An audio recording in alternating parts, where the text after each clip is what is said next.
বাইরে প্রচুর বৃষ্টি হওয়ার কারণে আমি সে মাঠে দাঁড়িয়ে ফুচকাটা খেতে পারিনি, যার কারণে আমি ভেবেছি যে ফুচকাটা বাসায় এনে একটা রিভিউ একটা দিই।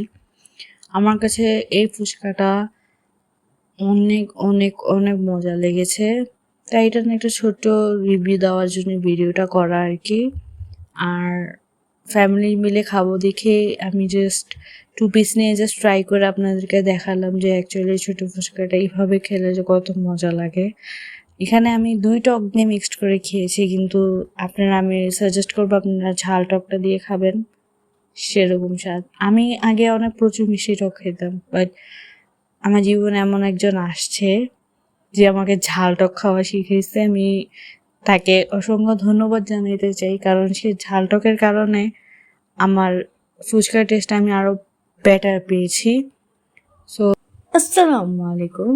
আজ আমি আপনাদের সাথে শেয়ার করতে চাই একদম আমাদের সবার প্রিয় একটা খাবারের গল্প, আর সেটা হলো ফুচকা। আজকে আমি ফুচকা কিনে এনেছি আমাদের এলাকার পরিচিত জায়গা হাসান আলী মাঠের থেকে, ছোট ছোট স্টলগুলো থেকে। কারণ একটাই, তাদের ছোট ফুচকার স্বাদ অসাধারণ। সত্যি বললে ফুচকা এমন একটা খাবার যা শুধু মুখে স্বাদ দেয় না, মনে আনন্দও জাগায়।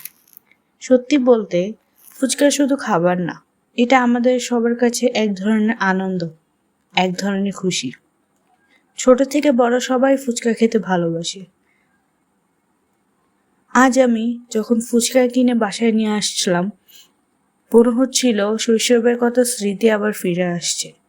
বন্ধুদের সাথে দাঁড়িয়ে দাঁড়িয়ে ফুচকা খাওয়ার দিনগুলো মনে পড়ে গেল।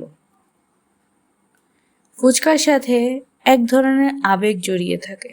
ছোট ফুচকা, টক ঝাল, মিষ্টি টক, মাখনির স্বাদ আর মশলার গ্রান, সব মিলে এক অন্যরকম মজা।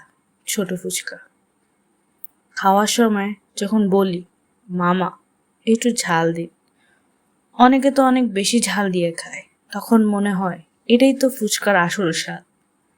আরেকটা ব্যাপার হলো, খাবারের স্বাদ তখনই পূরণ হয় যখন আমি সেটা আমার বন্ধু বা পরিবারের সাথে ভাগ করে খাই। কারোর সঙ্গে বসে খাওয়ার ফুচকার আনন্দই আলাদা। হাসি, গল্প, ছোট ছোট মজা সব মিলিয়ে এক অসাধারণ মুহূর্ত তৈরি। আরেকটা জিনিস বলতে চাই, ফুচকা খাওয়া মানে শুধু খাওয়া নয়, এটা একটা ছোট আনন্দ উদযাপন। ছোট প্লেটে ছোট স্বাদ, কিন্তু মনে রাখার মতো বড় অনুভূতি। আমরা প্রতিদিন ছোট ছোট আনন্দকে কম মনে করি, কিন্তু এই ফুচকার মতো ছোট মুহূর্তগুলো আমাদের জীবনে খুশি বয়ে আনে। শেষ করার আগে একটা কথা বলতে চাই, খাবার শুধু শরীরের জন্য নয়, মনেরও খরচ।